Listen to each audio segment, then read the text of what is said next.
Don't look back because the market is closed. Good Tuesday afternoon, everyone. Tyler Herriage here with you for today's VRA Investing Podcast. Well, after yesterday's massive reversal that we saw in all of our major indexes, our markets opened lower again this morning and looked like they wanted to rally into about midday today. We had the Dow turn positive, but we ultimately finished negative across the board for our major indexes. We did have some sectors that turned positive and were able to stay there on the day, but not quite the day that we would have liked to have seen. Been really great to see another day of massive reversals for the market. I mean, yesterday is a rare scenario though. Reversals like that are very rare, and especially point-wise. That was the biggest point reversal that the Dow Jones has ever seen, going from being down over 1,000 points, coming back to finish positive on the day. Point-wise, the biggest reversal in market history for the Dow Jones. It was up there as well, though, for Nasdaq percentage move as well. So really, very interesting day that we saw yesterday, and now all eyes turn to tomorrow's FOMC meeting. The meeting started today, but the presser from Jay Powell will be tomorrow. And like I said, all eyes watching there. And over the last few Fed meetings, you've seen a lot of these statistics going around. We've been running these numbers essentially since Jay Powell has been in office. We did this work years ago showing that Jay Powell talked the market down roughly 90% of the time that he spoke. Since then, and since those stats started going around, those numbers have improved. You know, the Fed doesn't like those kind of optics out there, right? But we'll have to wait and see. The markets do tend to fall when he's speaking, but he's gotten a bit of an opportunity here to make things right from all of those previous scenarios. And after the massive market sell-off, I wouldn't say massive, but after the market sell-off that we've seen since the November highs for the case of the Nasdaq, or since the January 4th highs in the case of the S&P, we've seen big moves lower. And now you know that the Federal Reserve wants the optics that they have this under control. So if nothing else tomorrow, even if we don't see a change of tone from Jay Powell, I imagine that they'll want to call the plunge protection team. Jay Powell and his merry band of Federal Reserve members don't want this market to keep going lower. Like I said, it makes it seem like this is out of their control here. So that's what we expect tomorrow. And I've got a little bit more on that here as well, because there is so much concern from investors. It's been the theme over the last month or so that not only will the Fed try to raise rates this year, but they're going to do it a lot. But here at the VRA, we see it a lot differently here. Despite the calls from major investors, big bank CEOs, or just reporters out there calling for 3 to 4, some even 5 or more rate hikes from the Fed, we remain in the camp that the Fed will raise rates at most one time this year. And really, we say one time because they need to save face. They've talked so much about it. They really have pigeonholed themselves into this rising rate environment. But much like how under Obama, there was only one rate hike. Remember that. Under Trump, they did it 9 times. Under Bush, leading up to the financial crisis, 16 rate hikes, right? Under Obama, 1 rate hike. That's what the Fed is looking to do here once again. Just 1 rate hike, that's how we see it. And we actually see a chance here, given the sell-off that we've had, for the Fed to make a little bit of a pivot and come out with a little bit more dovish of a tone tomorrow. And certainly the recent sell-off, the recent economic reports will give them a bit of cover to do so. And what I think most people are waking up to now, what we've talked about here since before Biden was inaugurated, that this was going to be Obama's 3rd term. And what that means for our economy is slower growth. Now, I'm not saying there's going to be negative growth, but remember, Obama is the only president in history to go an entire 4 or 8 year period without 2% GDP growth. That is a slow economy. As Kip said yesterday, and it has really been on my mind, he is Biden and Obama both. We're not pro-growth presidents. They are pro-government growth presidents. Big difference there. So back to the Fed, when you see a slower growth economy, it makes it very hard for them to raise rates here. So again, to get a little bit of a dovish tone here tomorrow wouldn't be a surprise to us, but it will be a surprise for the market, and a pleasant one at that. If they go with that, and here's how they do it as well, actually. Jay Powell has actually provided some cover for himself pretty well here. At every meeting, he always talks about listening to the data. If the data changes, we'll do something different. Well, that's all he has to say tomorrow. We've been looking at the data. The data has changed. We'll continue to watch it closely, and maybe we won't take as strict or as hawkish of a policy approach as we thought. And I think most people would look at that and say, "Oh wow, thanks, Jay Powell, great."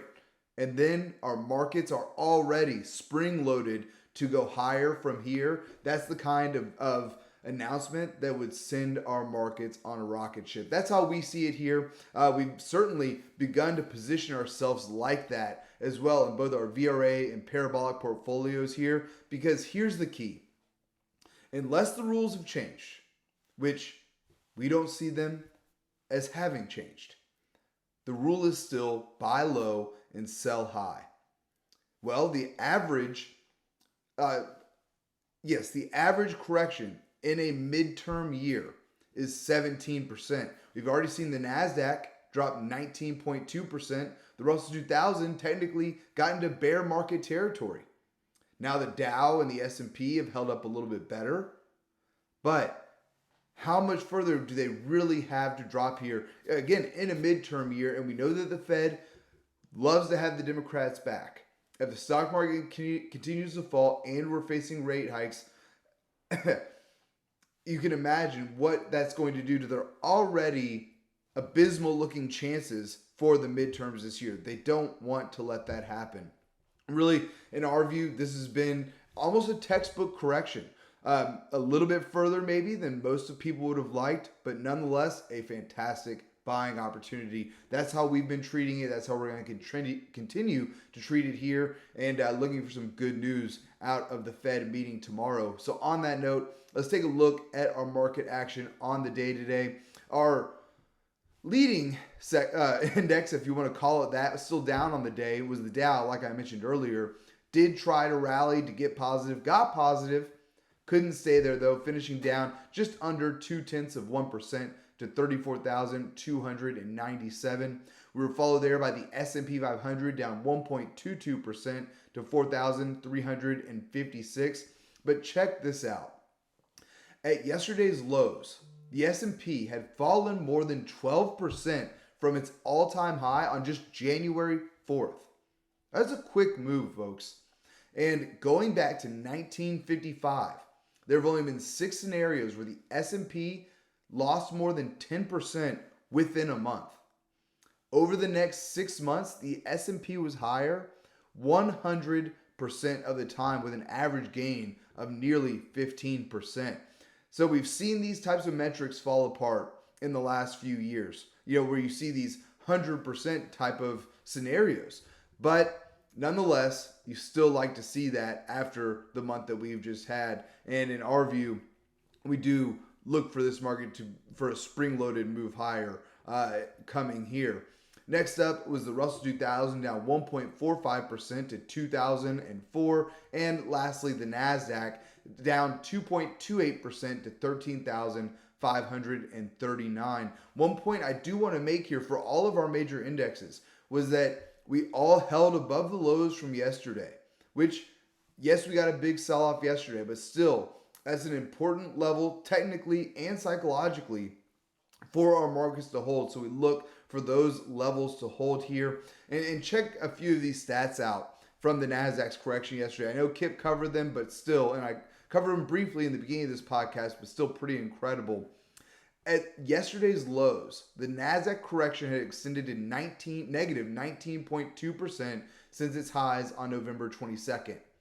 Then we got that massive 6% intraday reversal. That's only happened 3 times going back to where they started keeping, really hard data on open, close, high, low, all of that for the market. So since 1978, that's only happened 3 times. So just an incredible move to come back there. But also in the semis, have been crushed as well.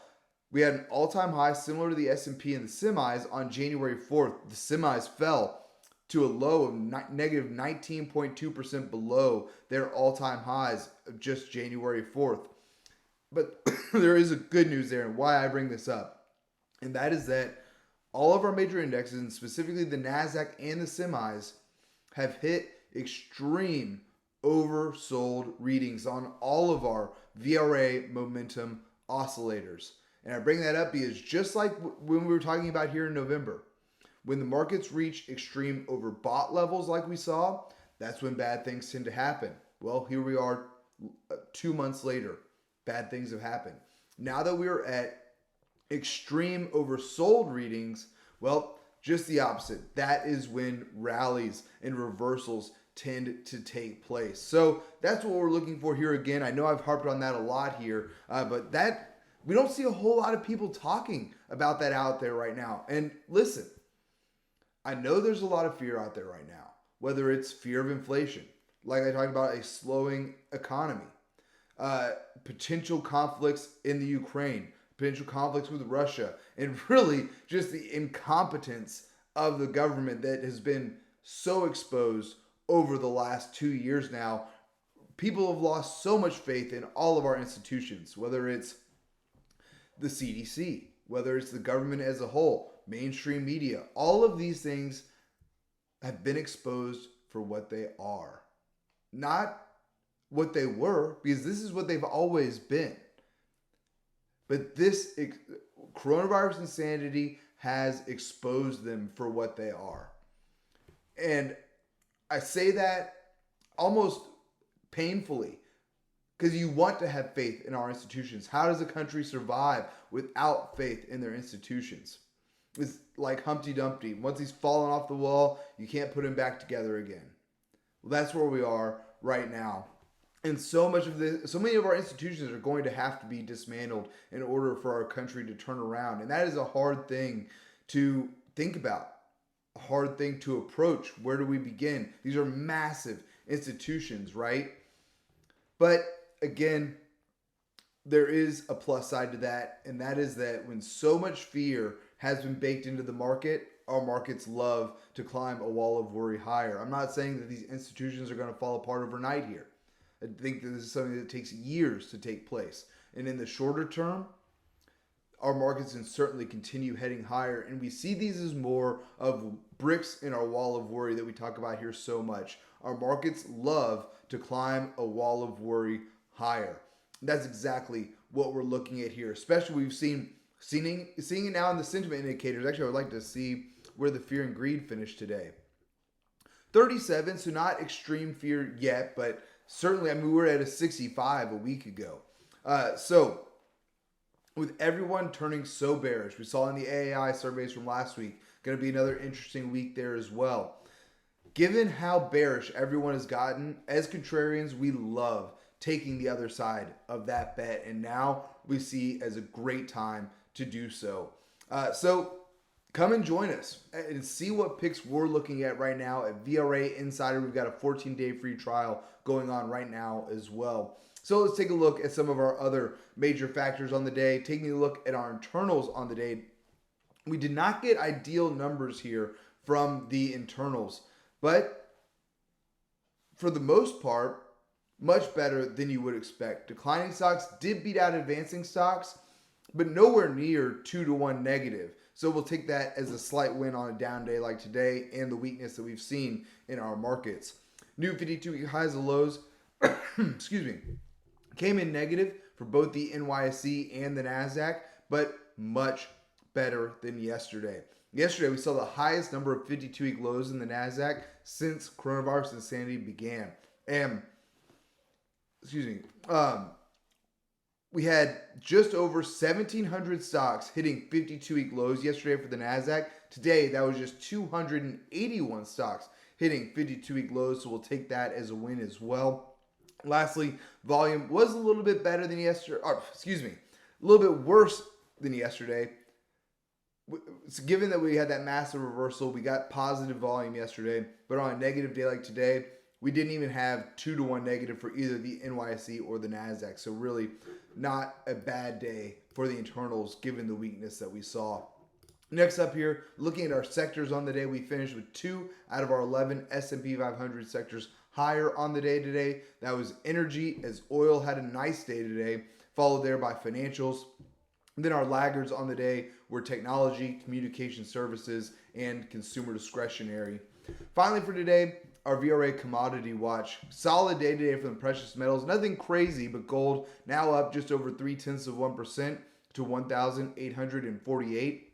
But the plus side here, that we've seen this a lot in the last couple of weeks, the miners outperforming the metals. Exactly what you want to see if you're bullish on this group here, as we are. And we got 2-to-1 outperformance today from GDX, the gold miner ETF, are just about 2-to-1, up 0.67%. So, but still exactly what you want to see from this group on a day like today. Silver up as well, about 0.3% now to $23.87 an ounce. Copper up 1.06% to $4.55 a pound. And oil, as I mentioned earlier, having a big day today, up 2.3% to $85.22 a barrel. I got caught up there for so long after coronavirus insanity. I mean, it took oil a little while to really get back to these levels. So maybe that was a little Freudian slip there.